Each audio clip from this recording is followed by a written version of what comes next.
네, 안녕하십니까. 자, 오늘부터는 빌립보서를 생각해 보겠습니다. 빌립보서는 사도 바울이 로마 감옥에서 빌립보 교인들에게 쓴 편지입니다. 그래서 우리가 옥중서신이라 그렇게 부릅니다. 자, 빌립보서의 주제는 기쁨인데, 빌립보서의 기쁨이란 말이 열 몇 번이 이렇게 나오는데, 제가 한 말씀만 읽어드리면 빌립보서 4장 4절에 주 안에서 항상 기뻐하라. 내가 다시 말하노니 기뻐하라. 그래서 빌립보서에는 기쁨이란 말이 참 많이 나옵니다. 빌립보서 1장 1절에 보면 그리스도 예수의 종 바울과 디모데는 그리스도 예수 안에서 빌립보에 사는 모든 성도와 또는 감독들과 집사들에게 편지하노니, 사도 바울이 자신을 그리스도 예수의 종이라고 그렇게 말합니다. 그리고 그리스도 예수 안에서 편지한다. 자신의 신분과 자신이 하는 일을 다 누구와 이렇게 연관을 시키냐면 예수님과 연관을 시킵니다. 나는 예수님의 종이다. 그리고 그리스도 안에서 내가 편지를 한다. 사랑하는 여러분, 우리도 나의 신분도 그렇고 내가 하는 그 모든 일에 누구와 연관을 시켜야 되냐면 예수님하고 연관을 시켜야 됩니다. 내 삶이 예수님과 분리되어 있다면 그건 영적으로 죽은 거예요. 그래서 예수님과 연결되어서 이것이 예수님 안에서 어떤 뜻이 있는가, 또 예수님께서 나에게 뭐라고 말씀하셨는가를 우리가 생각하면서 사셔야 돼요.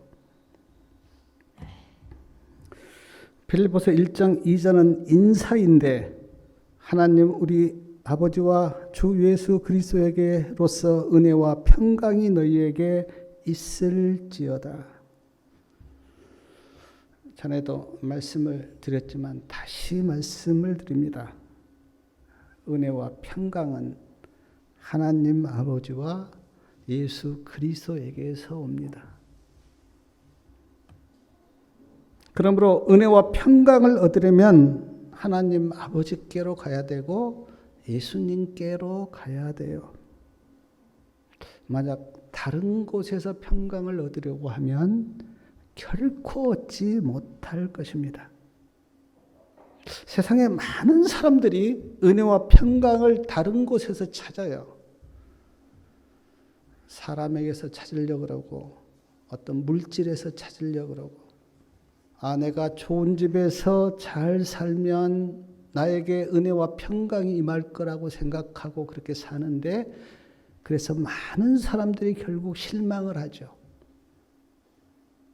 그래서 후회합니다. 사랑하는 여러분, 은혜와 평강은 결코 그런 데 있지 않아요. 우리에게 은혜와 평강을 주실 분은 하나님과 예수님밖에 없습니다. 그래서 하나님께 가야 되고 예수님께 가야 돼요. 왜 우리가 성경을 봅니까? 성경이 우리를 하나님께로 그리고 예수님께로 이끌기 때문에. 성경의 총 주제는 하나님이시고 예수님이십니다.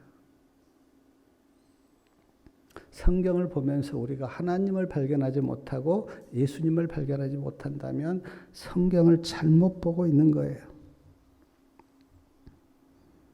빌립보서 1장 3절 말씀 우리 다 같이 한번 읽겠습니다. 내가 너희를 생각할 때마다 나의 하나님께 감사하며. 사도 바울이 빌립보 교인들을 생각할 때마다 하나님께 감사한 거예요. 왜 감사했는가? 빌립보 교인들이 막 사도 바울을 도왔거든요. 사도 바울을 사랑했거든요. 성경에 보면 몇 번이나 물질을 걷어서 사도 바울의 선교 그 비용을 댔거든요. 그러니까 사도 바울이 빌립보 교인들을 생각할 때마다 막 감사가 넘친 거예요.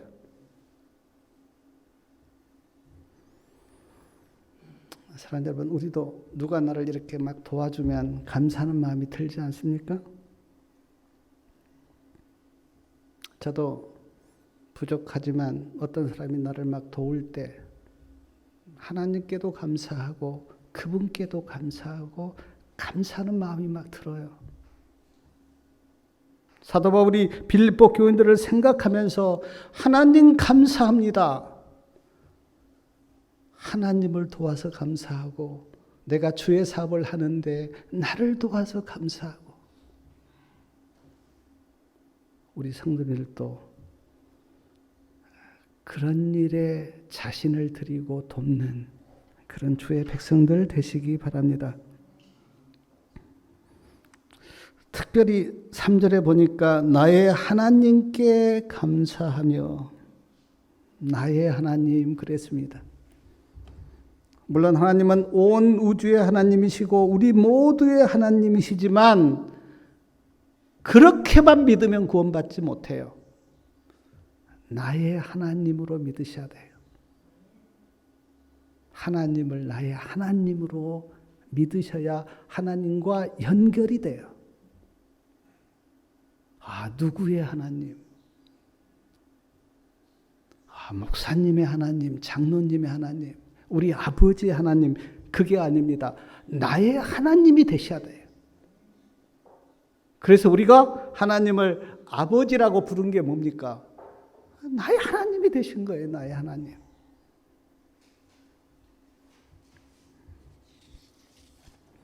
빌립보서 1장 4절에 보니까 기도할 때마다 빌립보 교인들을 위하여 기쁨으로 기도한다고 하셨습니다.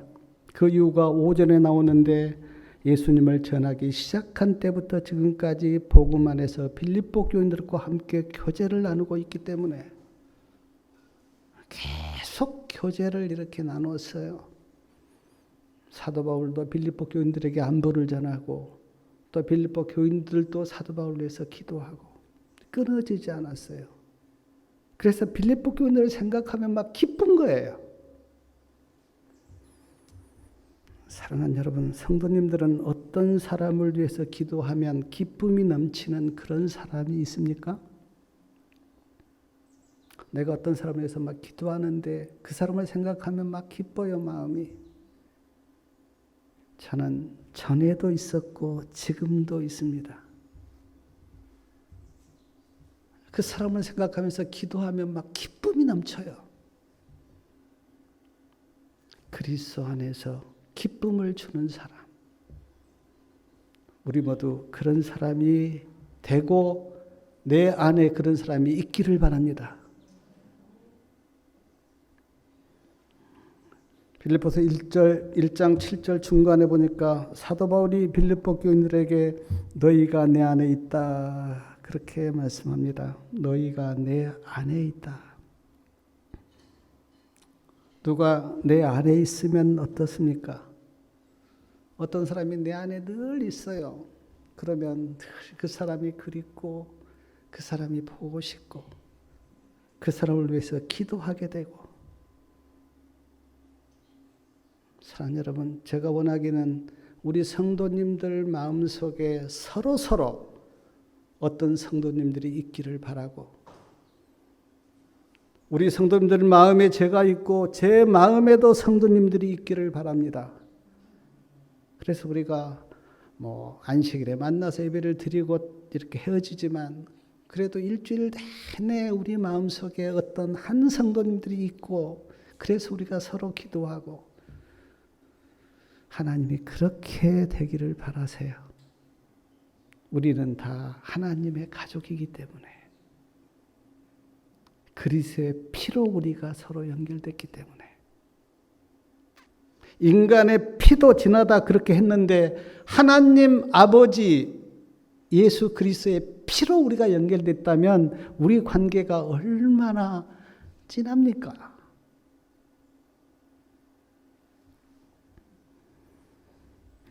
빌립보서 1장 8절 말씀 아까 제가 읽었는데 같이 한번 읽어보겠습니다. 내가 예수 그리스도의 심장으로 너희 무리를 어떻게 사모하는지 하나님이 내 증인이시라. 예수 그리스도의 심장으로 내가 어떻게 너희를 사모하는지 누가 증인이라고요? 하나님이 내 증인이시다. 정말 이 고백은 참 놀라운 것 같아요. 내가 어떤 한 영혼을 어떻게 사모하는지 하나님이 내 증인이 되신다. 그렇습니까? 이런 고백을 우리도 할 수가 있습니까? 내가 어떤 집사님을 얼마나 사모하는지 하나님이 나의 증인이 되십니다. 그렇게 고백할 수 있습니까?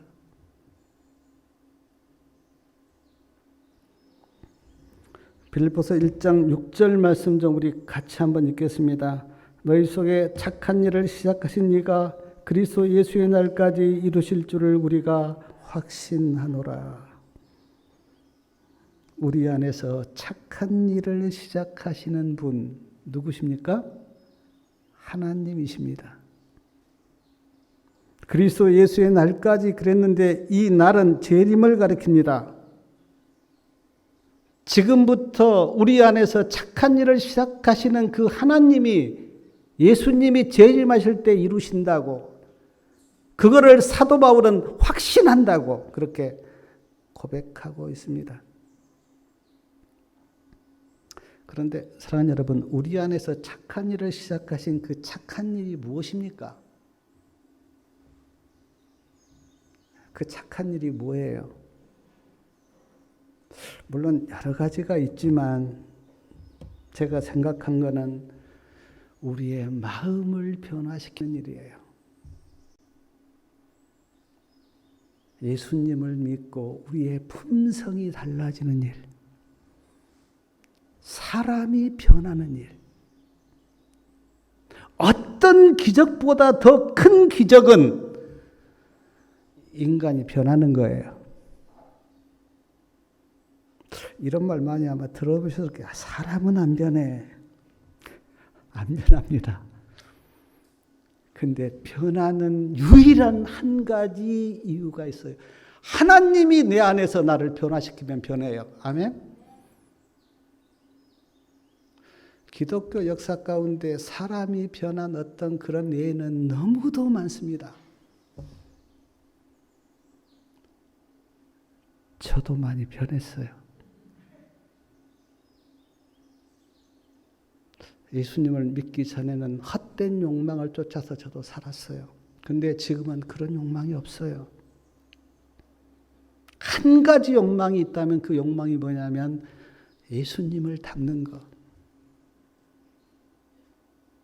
근데 우리 안에서 착한 일을 시작하시는 그 하나님이 이루신다고. 그리고 사도 바울은 그걸 경험을 했죠. 사도 바울이 얼마나 많이 변했습니까? 예수님을 믿기 전에는, 예수님을 만나기 전에는 그리스도인들을 붙잡아서 핍박하고 감옥에 가두고 죽인 일을 했던 사도 바울이 예수님을 만나서 얼마나 변했습니까? 자기 자신을 얼마나 낮춥니까? 나는 팔푼이라고, 지극히 작은 자보다 더 작은 나라고. 디모데 후서에 보면 죄인 중에 내가 괴수라고, 기고만장해서 자기를 높이고 내가 최고라고 했던 그 사도 바울이 예수님 안에서 변한 걸 보십시오.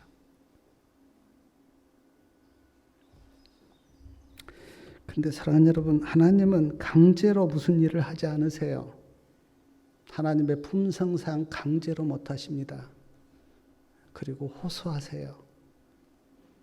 내가 너를 변화시킬 거니까 너를 좀 나에게 맡겨라. 내 말에 좀 순종해라.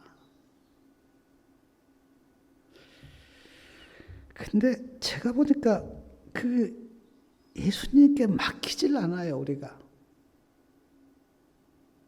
믿는다고는 고백하는데 맡기지는 않고 자기가 자기를 살아요. 그래서 하나님이 내 안에서 착한 일을 시작하셨는데 잘 하지를 못하세요. 왜냐하면 우리가 나를 하나님께 맡기질 않으니까. 사랑하는 여러분, 하나님께 맡기시기 바랍니다. 하나님이 우리에게 좋은 걸 뺏어가려고 그렇게 맡기라고 한 거 아니에요. 안 좋은 것 다 내한테 맡겨라. 내가 좋은 것 너에게 줄게. 그리고 하나님의 말씀에 순종하시기 바랍니다. 그러면 하나님이 내 안에서 착한 일을 이루어 가세요. 마음을 바꾸어 주시고 품성을 바꾸어 주시고 한마디로 말하면 인간이 되게 하세요.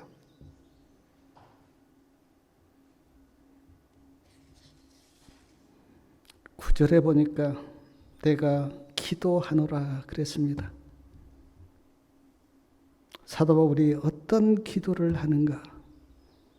말씀에 이렇게 쭉 보니까 사랑이 더 풍성해지기를 기도해요. 선한 것을 분별하도록 기도합니다. 진실되고 허물 없이 그리스도의 날까지 이르기를 기도하고 11절에 보니까 예수 그리스도로 말미암아 의의 열매가 가득하여 하나님의 영광과 찬송이 되게 하기를 기도합니다.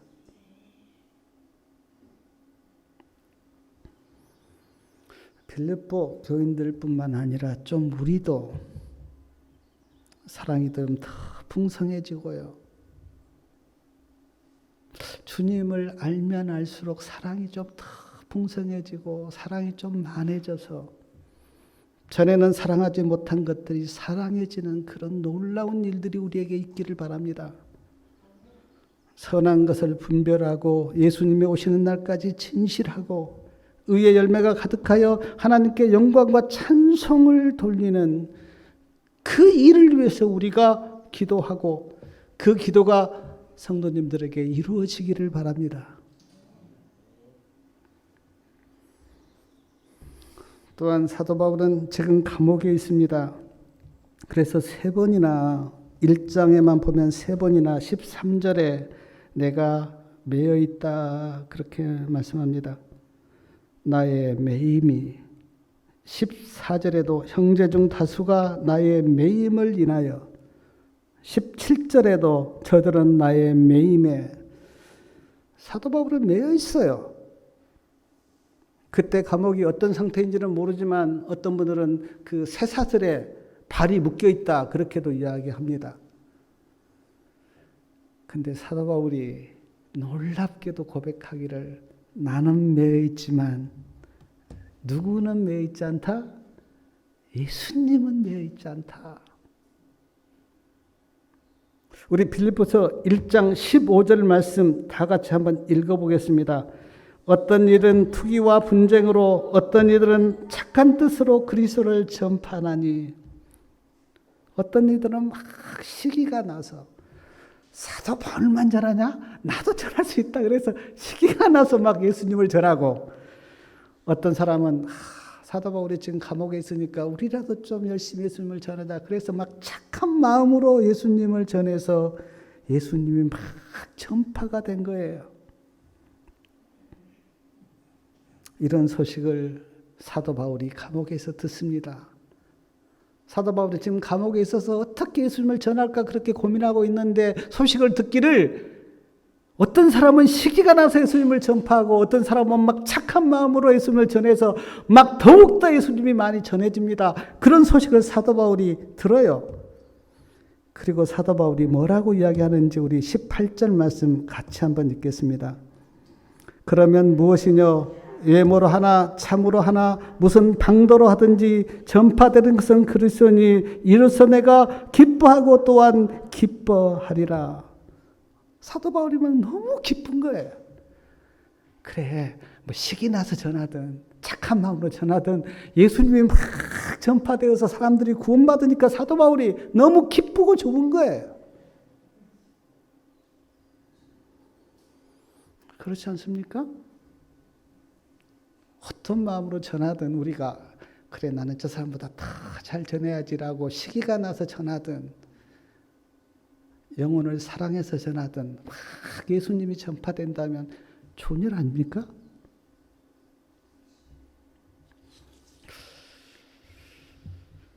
우리나라에 기독교가 이렇게 처음 들어왔을 때 기독교 역사를 이렇게 보면 유럽이나 미국에 있는 각 교단에서 선교사가 이렇게 파견됐어요. 한 교단만 선교사를 파견한 게 아니고 그때는 막 유럽이 굉장히 복음으로 불탔기 때문에 각 교단에서 선교사를 우리나라에 보냈어요. 그래서 우리나라에 막 장로교, 감리교, 침례교, 성결교, 뭐 우리 또 재림교회 여러 교파의 선교사가 들어와서 우리나라에 복음을 전했습니다. 물론 그런 과정에서 좀 시기가 있었죠. 막 어떤 교단에 대해서 욕도 하고. 그러나 결과적으로 볼 때 그렇게 서로 경쟁하여 예수님을 전하다 보니까 우리나라가 삽시간에 거의 복음이 다 퍼져버렸어요. 시골에도 큰 동네 가면 교회 없는 데가 없습니다. 물론 코로나가 터져서 여러 가지 어려움은 있지만 그러나 우리나라처럼 이렇게 빨리 예수님이 전파된 나라는 잘 없을 거예요. 여러 교파가 들어와서 서로 경쟁하듯이 그렇게 예수님을 전했기 때문에.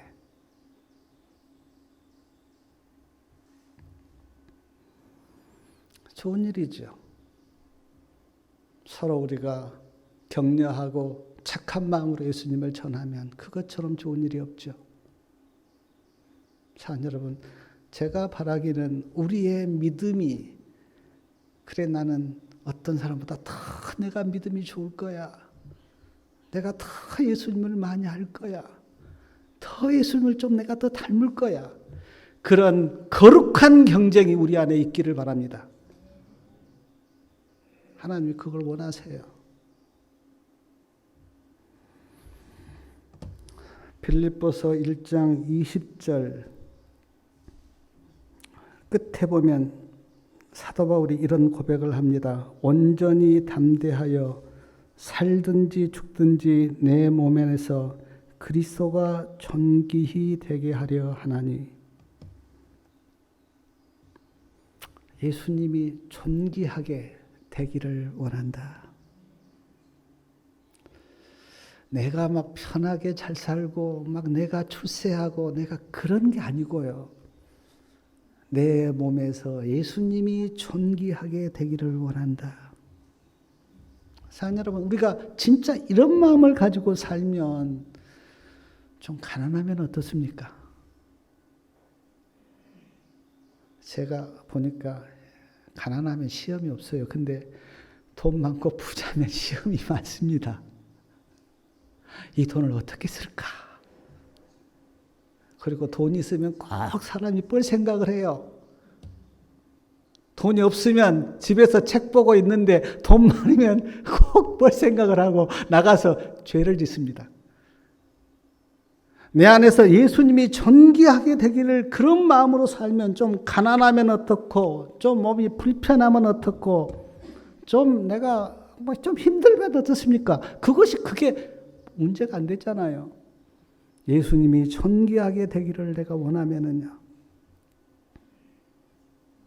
근데 우리의 마음이 늘 내가 높여지려고 그러고 내가 존귀하게 되려고 그러고 그러니까 막 움켜쥐고 헛된 욕심을 부리고 그래서 시험에 들고.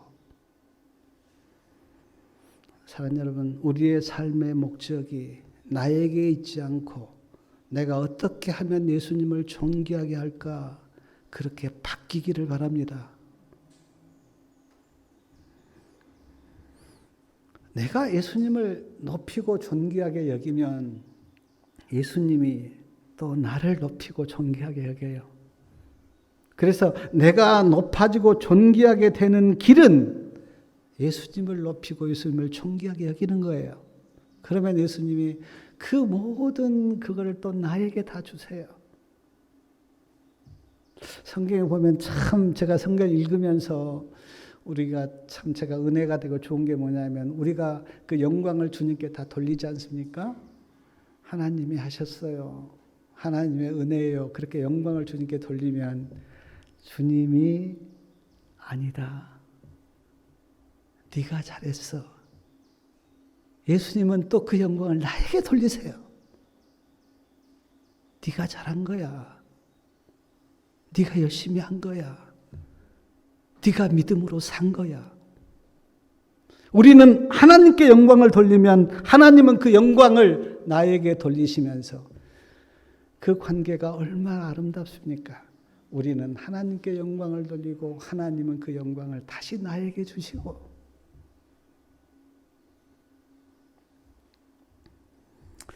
우리 빌립보서 1장 21절 말씀 다 같이 한번 읽겠습니다. 이는 내게 사는 것이 그리스도니 죽는 것도 유익함이라. 복음성경 주석에 보니까 이 말씀이 그리스도인이 무엇임을 가장 잘 설명하고 있다 그랬어요. 내게 사는 것이 그리스도다. 사랑하는 여러분, 이 고백을 우리가 할 수 있습니까? 나는 내게 누가 사시냐면 그리스도가 내게 사셔. 내 안에 예수님이 살고 계셔.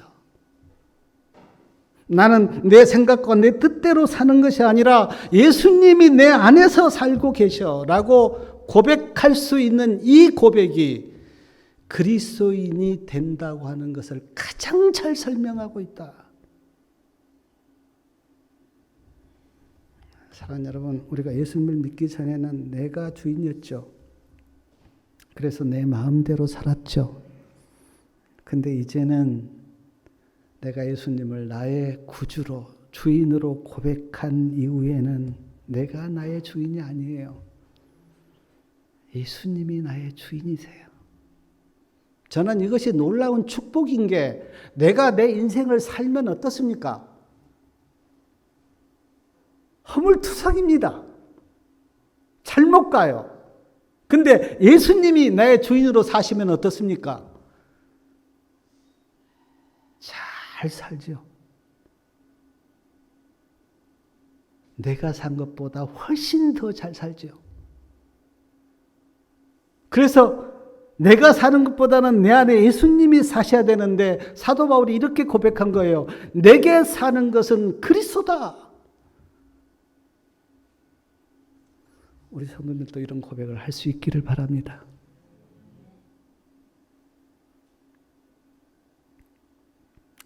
그런데 말씀을 제가 1장 말씀을 이렇게 읽어보니까 사도 바울이 죽는 것도 유익하다 그렇게 이야기했지만 사도 바울은 그렇게 결론을 맺잖아요. 나는 꼭 살아서 나가서 다시 빌립보 교인들을 볼 것이다. 그 만나는 기쁨이 충만하고 클 거다. 나는 할 일이 있다. 그렇게 사도 바울이 고백을 해요. 사도 바울은 물론 죽거나 살거나 그것이 문제가 되진 않았지만 사도 바울은 더 살아서 예수님을 전하고 빌립보 교인들과 기쁨을 나누고 우리도 그렇지 않습니까? 우리 그 시편인가 이렇게 보면 우리 인생의 그 끝을 그래 모든 수고를 마치고 쉰다 그렇게 했지만 그러나 더 살고 싶은 이유가 뭐냐면 예수님 전하고 은혜 나누고 성도들과의 어떤 기쁨을 나누고 그러고 싶어서요.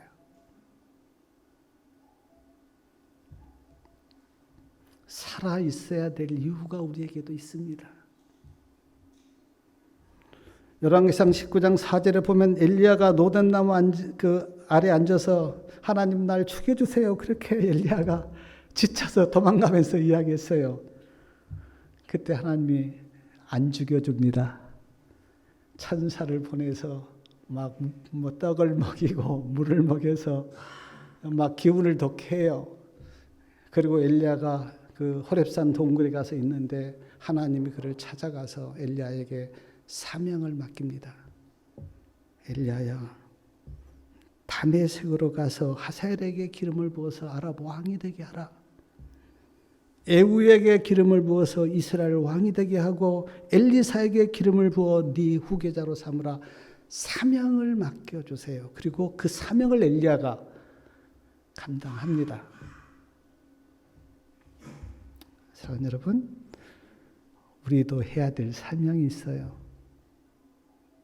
주님 안에서 해야 될 일이 우리에게도 있어요. 한번 기도해 보십시오.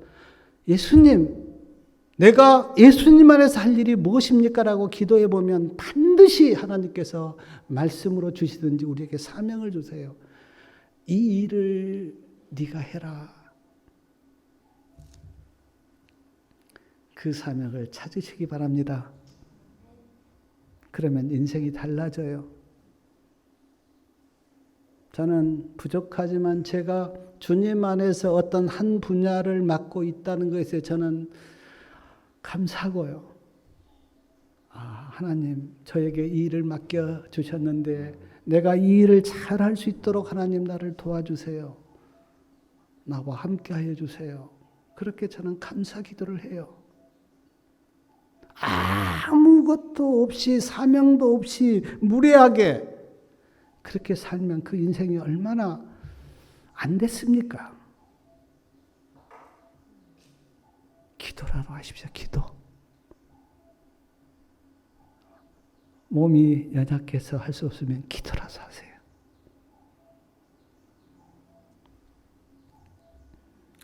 또한 빌립보서 1장 27절 말씀에 보니까 오직 너희는 그리스도의 복음에 합당하게 생활하라. 복음에 합당하게 생활하라. 빌립보서 3장 20절에 보니까 오직 우리의 시민권은 하늘에 있다 그랬는데 우리가 하늘 시민이에요. 하늘 시민으로서 복음에 합당하게 생활하는 것이 무엇인지 사도 바울은 쭉 이렇게 이야기하는데 27절 중간에 보니까 너희가 일심으로 서서 한 뜻으로 일심 뭡니까? 한 마음으로 세 번역에는 한 정신으로 그렇게 되어 있는데 한 마음이 되라는 거예요. 사랑하는 여러분, 우리가 예수님 안에서 다 한 마음이 되면 하나님이 얼마나 기쁘시고 영광을 받으시겠어요. 우리가 다 한 마음이 되면 한 마음이 돼서 서로 사랑하고 서로 기도해주고 서로 용기를 주고 서로 위로하고 그렇게 하면 예수님이 얼마나 좋아하시겠어요. 근데 반대로 우리가 다 마음이 막 나눠져서 서로 비난하고 서로 막 싸우고 다투고 그러면 주님이 얼마나 마음이 아프시겠어요. 그러므로 복음에 합당하게 생활하는 것은 우리가 다 한 마음이 되는 거예요. 주님 안에서.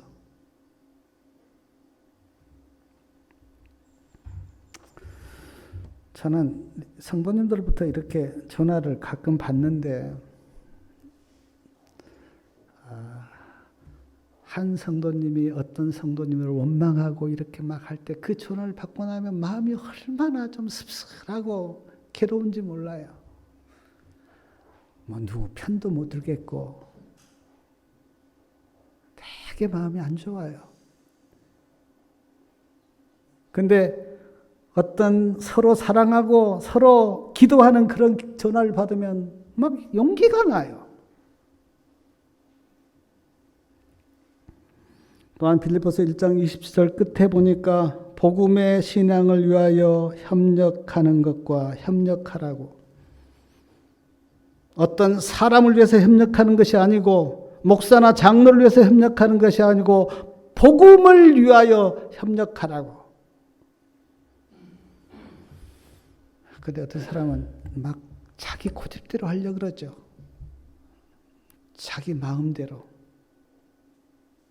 그것은 복음에 합당하게 생활하는 것이 아닙니다. 설령 어떤 일이 내 생각과 맞지 않아도 겸손하게 자기 생각을 내려놓고 교회에서 하는 일에 협력하는 것이 복음에 합당하게 생활하는 것이에요. 저부터도 그렇지만 자기 좀 낮추세요.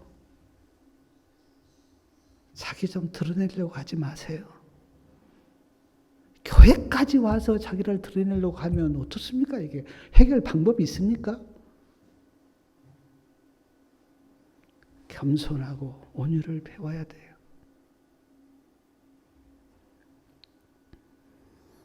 28절에 보니까 대적하는 자들로 인하여 두려워하지 말라고 말씀하십니다. 초대교회 때는 핍박이 아주 심했어요. 그래서 두려워한 일이 많이 있었습니다.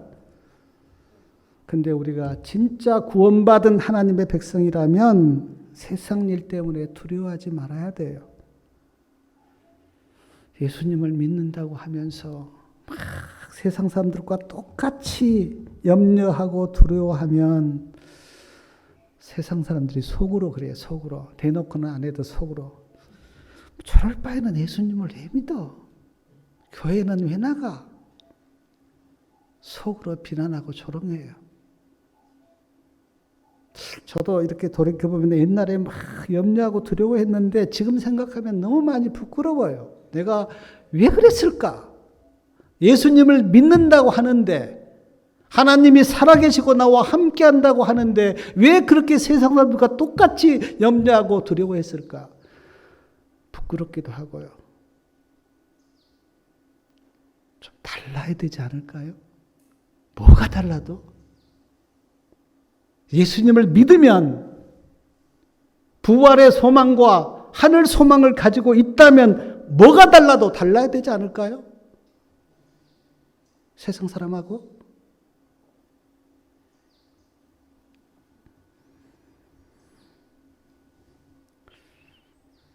또한 빌립보서 1장 29절 말씀 우리 다 같이 한번 읽겠습니다. 29절이요. 29절 그리스도를 위하여 너희에게 은혜를 주신 것은 다만 그를 믿을 뿐 아니라 또한 그를 위하여 고난도 받게 하심이라. 쉬운 성경에는 이렇게 되어 있습니다. 예수님을 믿는 것도 특권이고 예수님을 위하여 고난받은 것도 특권입니다. 그런 것 같아요. 예수님을 믿는 것도 놀라운 특권이고 예수님을 위해서 사는 것도 놀라운 특권이고 제가 이 말씀 이렇게 묵상하면서 초등학교 때 생각이 났는데 4학년 때인가 우리 그 담임 선생님이 그때는 이제 요즘은 차가 있으니까 다 뭐 멀리서 이렇게 차 타고 오시는데 그때는 차가 없었잖아요. 선생님이 이제 마을에 방을 하나 얻어서 이제 사셨어요. 근데 그 학교에서 그 방까지가 상당히 멉니다. 아마 그 초등학교 4학년의 걸음으로는 한 30분 가야 돼요. 선생님이 하루는 저에게 그래 내 방에 가서 뭘 좀 가져오라고 심부름을 시켰어요. 기분이 얼마나 좋아서 그걸 막 떼갔어요. 떼가서 이제 가지고 선생님이 나에게 심부름을 시켰어. 그게 막 특권으로 생각이 됐어요. 땀을 뻘뻘 흘리면서 그 선생님의 심부름을 했는데 그게 너무 기쁘고 좋았어요. 나를 택해서 선생님이 심부름을 시킨 그것 때문에. 청년이 되면 사랑하는 사람이 뭘 시키면 어떻습니까? 기분이 좋습니까? 안 좋습니까? 기분이 좋습니다. 힘든지도 몰라요. 사랑하는 사람이 나에게 뭘 시켰기 때문에. 그게 특권인 거예요. 특히나 예쁜 아가씨가 뭘 시키면 남자들은 정신이 없습니다. 막 좋아서. 근데 사랑하는 여러분, 예수님은 만왕의 왕이세요. 만왕의 왕이신 그분이 나에게 뭘 시키면 그게 힘듭니까? 특권이고 좋죠. 만약 예수님의 심부름과 예수님의 말씀이 나에게 부담이 된다면 우리는 예수님을 예수님으로 믿지 않는 거예요. 제가 그 설교를 듣는데 어떤 목사님이 이런 고백을 하시더라고요. 뭐 술 못 끊고 담배 못 끊는 그 이야기를 하시면서 아무리 담배 많이 피운 사람도 폐암에 걸리면 그날부로 담배를 끊는대요. 아무리 술 좋아하는 사람도 간암에 딱 걸리면 그날부로 술을 끊는대요. 하나님의 말씀으로 듣는다면 못할 게 뭡니까? 우리가 그냥 우습게 그래 그냥 성경이 하나님의 말씀이라고 하지만 그냥 나는 뭐 그렇게 안 믿어. 그렇게 하니까 진짜 하나님이 나에게 말씀하셨다고 생각하면 못할 게 뭡니까?